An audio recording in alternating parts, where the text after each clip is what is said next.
अब रुख करेंगे कराची का, जिसके जिला सेंट्रल की 2 से 3 नशिस्तों पर MQM पाकिस्तान को गैर हतमी और गैर सरकारी नताइज के मुताबिक कुछ पोलिंग स्टेशन पर बरतरी हासिल है। इस पर हम जानने की कोशिश करेंगे कि कितने पोलिंग स्टेशन थे और कितने रिजल्ट सामने आ चुके हैं। हमें ज्वाइन किया है डॉन न्यूज़ के रिपोर्टर तलकीन जुबैरी ने, जो इस वक्त जिला सेंट्रल में कायम इलेक्शन कमीशन के सेंटर में मौजूद हैं।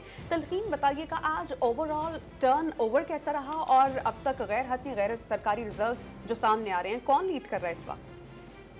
जी बिल्कुल, हम देख रहे हैं कि डिस्ट्रिक्ट सेंट्रल का इलाका है। जिस तरह इलेक्शन कमीशन ने दफातर कायम किए हैं, ये सेंट्रल में कम्प्रहेंसिव स्कूल है गवर्नमेंट का, नॉर्थ नानाबाद के इलाके में। यहाँ पे जो है मरकजी दफ्तर कायम किया गया है, जहाँ से सरकारी तौर पे जो है इलेक्शन कमीशन के हतमी नताइज का ऐलान होगा। इस वक्त हम यहाँ पे मौजूद हैं। यहाँ पे जो है स्क्रीनें भी बड़ी बड़ी लगा दी गई हैं, मगर अब तक जो है जो असिस्टेंट कमिश्नर हैं यहाँ के, उनका ये कहना है कि अब से कुछ देर के बाद, तकरीबन 1 आध घंटे के बाद जो है सरकारी नताइज आना शुरू होंगे। मगर हम देख रहे हैं कि गैर हतमी नताइज जो है वो चलना भी शुरू हो गए हैं, जिसमें जो है 2 से 3 सीटें हैं कौमी असम्बली की डिस्ट्रिक्ट सेंट्रल से, जहाँ पे MQM को अब तक जो है वो बरतरी हासिल है गैर हतमी गैर सरकारी नताइज के मुताबिक, वो भी कुछ पोलिंग स्टेशन के ऊपर। जबकि हम देख रहे हैं कि यहाँ पे जो इलेक्शन कमीशन की जानिब से जो स्क्रीन लगाई गई है, जो कहा जा रहा है कि सरकारी नताइज आएंगे, उसमें भी यहाँ पे कोई सिलसिला दिखाई नहीं दे रहा है। इसमें थोड़ा सा भी वक्त दरकार है। यहाँ पे सीटें भी हम देख रहे हैं कि खाली पड़ी हैं, जबकि स्क्रीन भी जो है वो बड़ी बड़ी लगा दी गई हैं।